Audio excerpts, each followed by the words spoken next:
সহজ বাঙালি রান্না চ্যানেলে আপনাদেরকে স্বাগত। আজ আমি আপনাদের দেখাবো নিরামিষ এঁচোড়ের ডালনা। প্রথমে আমি এঁচোড়টাকে ভালো করে কেটে ধুয়ে সিদ্ধ করে নিয়েছিলাম।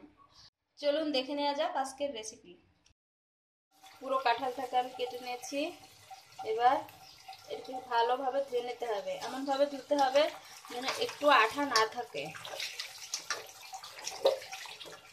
এই যে দেখুন জলটা পরিষ্কার, তার মানে আমার ধোয়াটা হয়ে গেছে।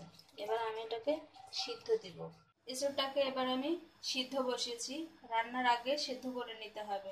এই যে দেখুন এই পরিমাণ জল দিয়ে আমি সিদ্ধ বসিয়েছি। বেশিক্ষণ সিদ্ধ করব না, 8 থেকে 10 মিনিট এটাকে সিদ্ধ করব। আরেকটি কথা, এই সিদ্ধ করা কাঁঠাল বা এঁচোড় এটাকে আপনি ফ্রিজে সারা বছর সংরক্ষণ করতে পারেন। এঁচোড়টাকে সিদ্ধ করে নামিয়ে জল ঝরিয়ে পলিপ্যাকে রেখে আপনি ডিপে রাখলে পুরো বছরই খেতে পারবেন। তো চলুন দেখে নিই নিরামিষ এঁচোড়ের রান্না করার জন্য আমাদের কি কি লাগছে। প্রথমেই লাগছে এঁচোড়, আলু ডুমো ডুমো করে কেটে নিয়েছি, গোটা জিরে, আদা বাটা, জিরে গুঁড়ো, ধনে গুঁড়ো, গরম মশলা গুঁড়ো, শুকনো লঙ্কার গুঁড়ো, নুন, সামান্য চিনি, হলুদ গুঁড়ো, গোটা শুকনো লঙ্কা, তেজপাতা এবং সাদা তেল। আপনারা চাইলে সর্ষের তেলেও করতে পারেন কিংবা সাদা তেলের সাথে ঘি যোগ করেও করতে পারেন, কিন্তু আমি এখানে শুধু সাদা তেল দিয়ে করব। প্রথমেই কড়াইটা আঁচে বসিয়েছি।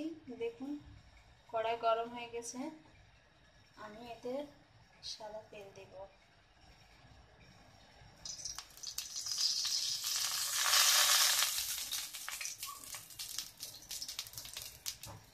সাদা তেলে প্রথমেই আলুটাকে ভেজে নেব।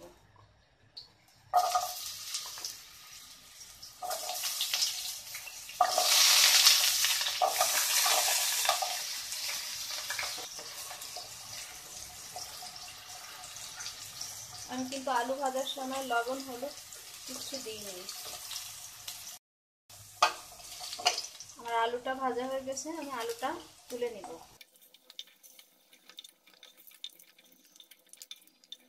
এই তেলে আমি এঁচোড়টাকেও ভেজে নিব।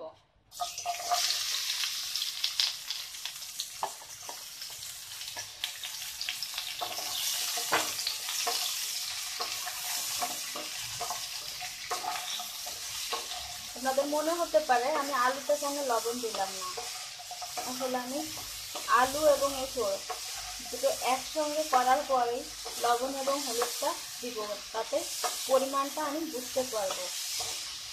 কারণ এখন আলাদা আলাদা আছে, আমার লবণ কম বেশি হতে পারে। যেহেতু এটা ভাজছি, এটার জন্য হালকা লবণ দিলাম যাতে নরম হয়ে যায়। দেখুন আমার ভাজা প্রায় হয়ে গেছে, আমি এবার এটাকে নামিয়ে নিব।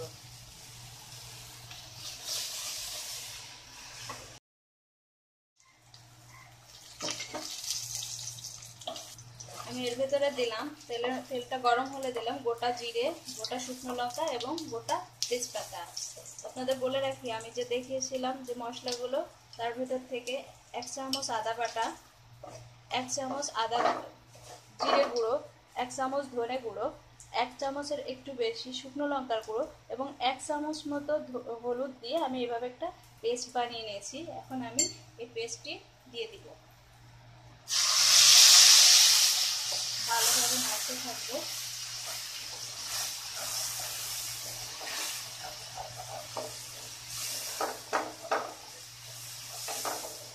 দেখুন সুন্দর একটু কালার এসছে।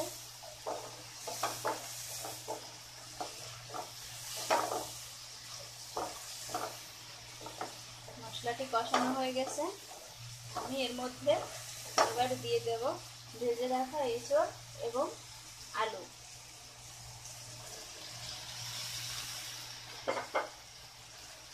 দিয়ে ভালোভাবে নেড়ে চেড়ে কষতে হবে।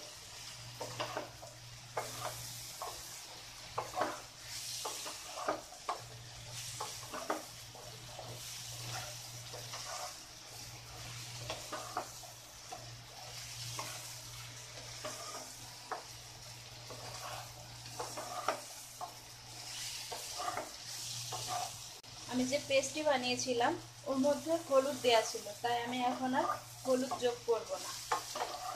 কিন্তু এঁচড় ভাজার সময় হালকা লবণ দিয়েছিলাম, এখন আবার একটু লবণ দেব। আপনারা চাইলে এর সঙ্গে বড়ি ভেজেও দিতে পারেন।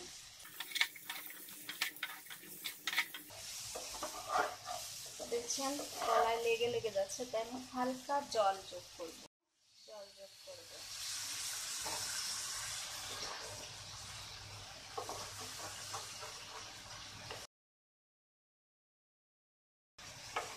এটাকে আমি হালকা আছে বেশ কিছুক্ষণ কষিয়ে নিব। যেহেতু আমি একটু জল দিয়েছি, জলটা আছে আর ভালোভাবে কষানোর জন্য আমি ঢেকে দেব। জল শুকিয়ে গেছে কিনা দেখার জন্য আমি ঢাকনা খুলে আবার একটু নেড়ে দেব। জল প্রায় শুকিয়ে এসেছে।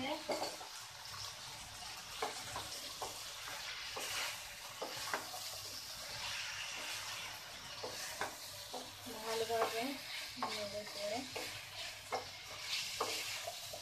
দেখুন কষানো প্রায় হয়ে গিয়েছে, তেল ছেড়ে দিয়েছে।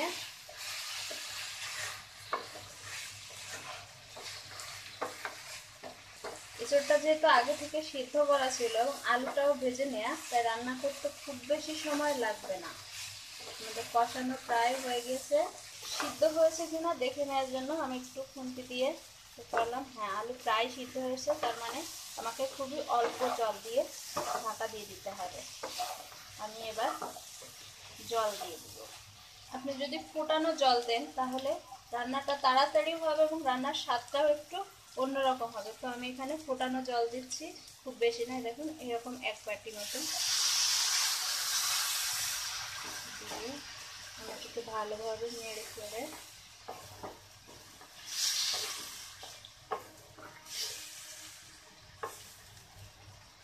কারণ আমার এই রান্নাটাতে ঝোল থাকবে না, একদম মাখো মাখো হবে। তাই যেহেতু সবকিছু প্রায় সিদ্ধ হয়ে এসেছে, এটাকে দিয়ে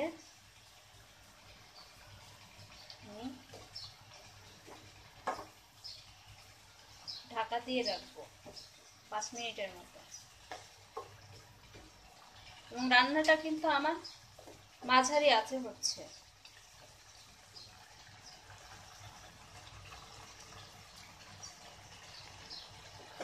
এবার আমি 5 মিনিটের জন্য ঢাকা দিয়ে রাখবো। 5 মিনিট হয়ে গেছে, আমি এখন ঢাকাটা খুলে দেখব। দেখুন জলটা প্রায় শুকিয়ে এসেছে।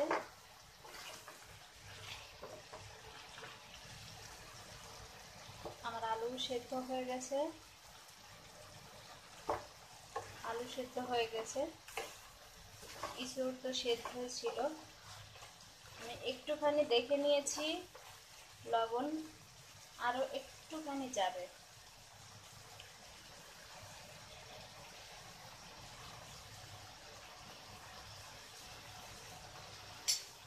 এবারে আমি একটুখানি চিনি যোগ করছি। আপনারা কেউ চাইলে চিনি নাও দিতে পারেন, কিন্তু এঁচড় তো একটু মিষ্টি মিষ্টি হলে ভালো লাগে।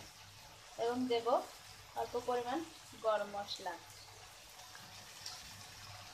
আপনারা চাইলে একটু রোস্টেড ধনে গুঁড়ো বা জিরে গুঁড়ো এবং সাথে একটু উপরে একটু গরম মশলা ঘি ছড়িয়েও নামাতে পারেন। তো এই গরমে আমি ঘিটা দিব না।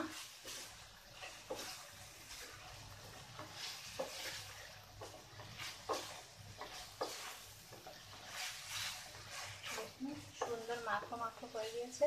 গ্যাসটাকে অফ করে দিচ্ছি এবং ঢাকনা দিয়ে এই যে সবকিছু মেশানো শেষ। গ্যাসটাকে বন্ধ করে ঢাকনা দিয়ে রেখে দেব 5 মিনিট মতো। আমার রান্না শেষ।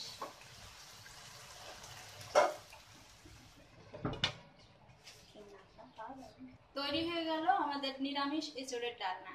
গত পর্বে আমি দেখিয়েছিলাম কিভাবে শোলা কচু রান্না করতে হয়, আগামী পর্বে দেখাবো কিভাবে আমিষ এঁচড় রান্না করতে হয়। আমাদের ভিডিওটি যদি ভালো লেগে থাকে তাহলে অবশ্যই আমার চ্যানেল সাবস্ক্রাইব করুন এবং লাইক কমেন্টের মাধ্যমে আপনাদের মূল্যবান মতামতটি জানাতে ভুলবেন না।